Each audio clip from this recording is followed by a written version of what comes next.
berusaha untuk itu ya. Sudah. Problemnya nanti setelah turun waris jadi begitu ya. Aturannya kita mengikuti hukum Islam maupun hukum negara atau apa itu ya. Karena nanti ada peralihannya yang bukan anak apa? Ya, bukan ahli waris tapi bisa karena lain. Itu memang sudah di aturan hukum ya, kita akhirnya benturannya di situ ya.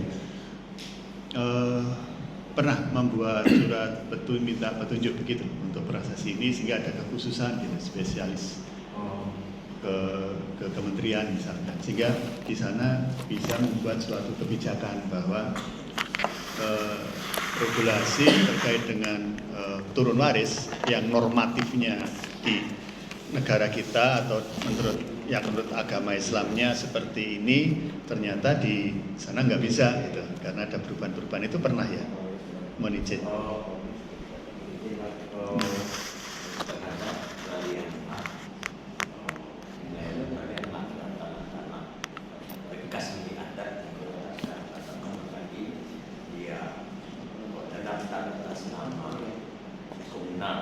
Komunal lebih dari satu orang, ya. Tidak menjadi kaum misalnya, ya.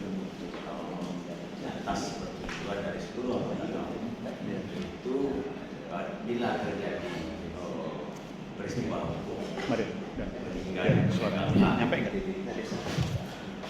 Jadi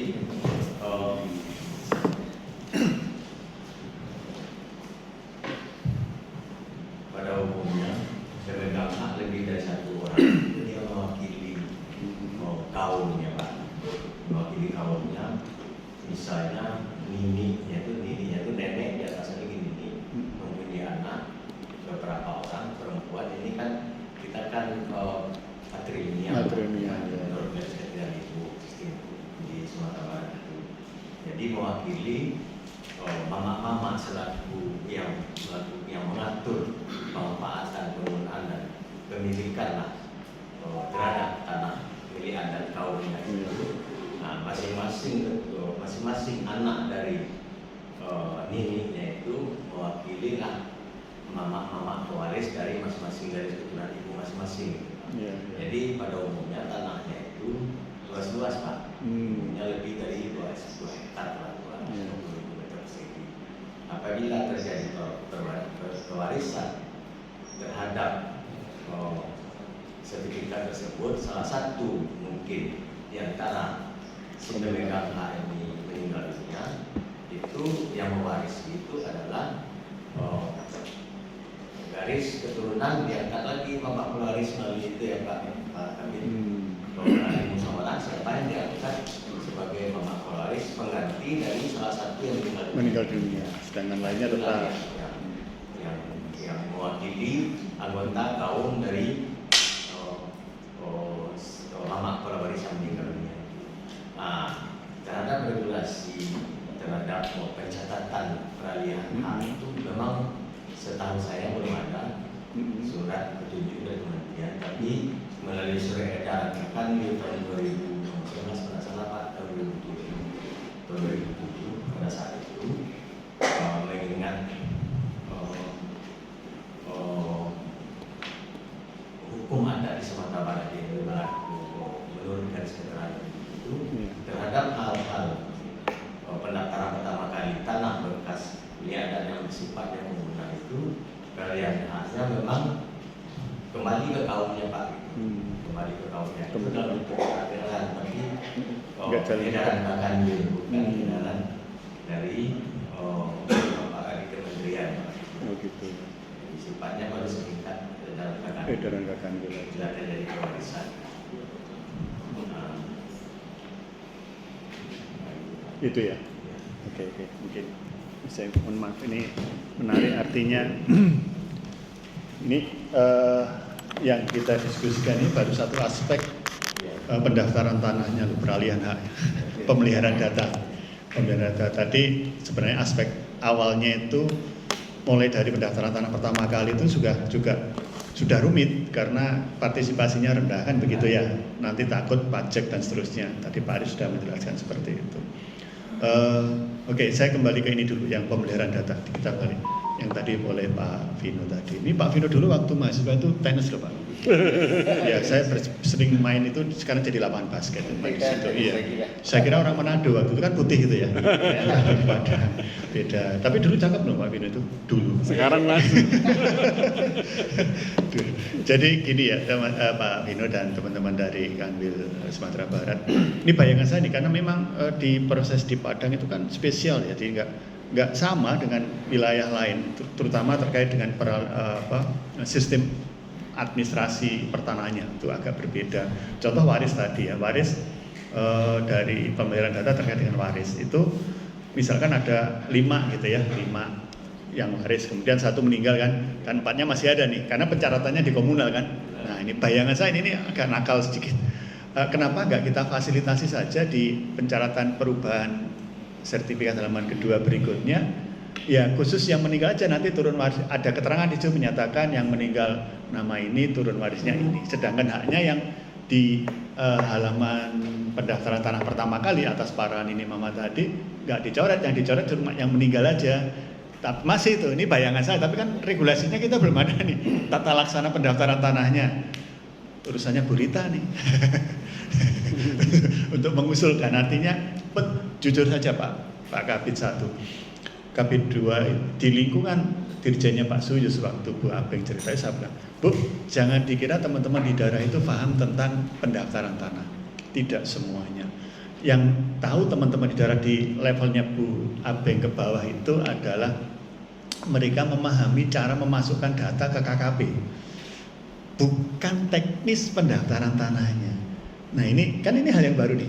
Kalau boleh diusulkan ini Pak Vino dan teman-teman di Sumatera Barat, khusus untuk peralihan hak tadi ya, itu pencatatan di halaman 2 tidak harus mencatat yang meninggal, yang semuanya dicatat ulang, tidak, hanya dicoret yang meninggal saja, kemudian turun warisnya kepada siapa itu di halaman 2. Ini ide aja, tidak, bukan kebijakan loh ya, ini hanya ide. Dan ide ini mungkin disampaikan ke dalam format surat dari teman-teman di Kanwil Sumbar, menyurat proses pendaftaran. Apakah melanggar regulasi? Nggak ada regulasi yang kita langgar. Kalaupun ada dilanggar, sesama juknis itu, levelnya sesama juknis. Karena juknis pendaftaran tanah tahun 2005 atau 2004 itu wajib dicoret memang di halaman satunya, di halaman pendaftaran tanah pertama kali. Tetapi ini agak menyimpang karena ini mama yang turun berikutnya kan tidak berarti sudah meninggal nih, turunnya kan beda. Kan tidak harus mencoret semua gitu. Nah bayangkan saja kalau komunal memang diterapkan seperti itu, di pemeliharaan datanya yang meninggal itu siapa, turun warisnya siapa. Kita usulan bukan ya aslinya memberi pandangan lah ke teman-teman di Dirjen Pendaftaran Tanah. Kita usul kayak begini bagaimana gitu. Itu usulan ya dari tata laksana pendaftaran tanah. Kemudian yang kedua untuk pajak Pak, memang ini agak berat pajak. Nah, ini juga demikian, saya kira ada beberapa daerah. Khususnya kalau saya di BPHTP itu pemeliharaan terkait dengan BPHTP pengurangan hanya bisa dilakukan oleh pemerintah daerah. Nah khususnya kalau ada keberatan, saya kira di teman-teman di Kanwil bisa membuat suatu telaah staf begitu terkait dengan BPHTP dalam hal pemeliharaan data yang kaitannya dengan waris. Itu mungkin kita bisa minta atau keringanan atau apa, tanda tangan begitu. Dinolkan nggak mungkin, pasti ada minta keringan dan itu kewenangan ada di pemerintah daerah, baik kabupaten maupun kota. Ini curhat ini Pak Kabid. Saya itu ngurus warisan istri saya. Istri saya itu karena saya pacari dulu itu karena memang kaya Pak. Saya lihat rumahnya besar di dalam keraton, lingkungan keraton. Waduh, ini cocok jadi istri saya. Ketawa, bercanda. Nah, terus ternyata saya nungguin orang tua meninggal 2017, meninggal dua-duanya. 2018 saya mulai ngurus waris. 2018 meninggal. 2019-20 saya urus waris. Tahu Pak, berapa biaya BPHTP yang harus saya bayar Pak? Untuk tanah seluas kurang lebih 500 meter persegi di dalam kota Jogja Pak. Habisnya sekitar 60 juta Pak. Waris Pak, waris. dan tanpa bagi waris, artinya sudah ada keterangan pembagian waris. Istri saya dapat di tanah itu, adik keluarga istri saya cuma 2 perempuan semua, ada di daerah yang di rumah saya tempati ini sekarang warisan istri saya, sedangkan 1 tanah lagi ditempati adik saya di Sleman. Kalau di Sleman warisan dengan luas tanah 400-an itu habisnya cuma total kemarin 4 jutaan gitu. 4 juta. Tapi di kota Jogja 60 juta. Ketua waktu itu kepala kantornya sekarang jadi dosen STPN, Pak Dr. Eko. Kemarin ketemu kurang ajar kok ya. Menarik pajak 50 juta, 60 juta itu. Tapi ya memang karena nilai NJP-nya tinggi sekali. Nah ini ada istilah kalau di Jogja itu Jogja ojo didol, ya enggak, Jogja harus dijual karena masyarakatnya nggak mampu. Nah ini mungkin solusinya adalah memberi atau bukan memberi, bersurat dari teman-teman di kantor, dukungan dari warga, ini mama masyarakat adat komunal untuk pengurangan DP tadi. Nah kemudian yang berikutnya terkait keterlibatan di dalam pendaftaran tanah pertama kali.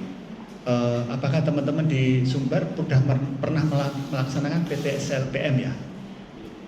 Belum. Baru tahun ini. Baru tahun ini. Oke. Pemetaannya aja. Pemetaannya. Ini PTSLPM. Jadi mulai dari pendaftaran tanah pertama kali ya, mulai dari pengukuran, pemetaan sampai terbit sertifikat PTSLPM.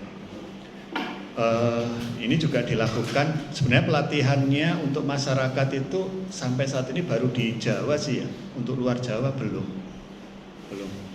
Nah ini mungkin nggak tahu nanti apakah tahun depan Sumbar dapat nih. Mudah-mudahan harapan saya Sumbar juga dapat untuk pool datanya. Jadi pengumpul data pertanahan yang melibatkan masyarakat, Pak.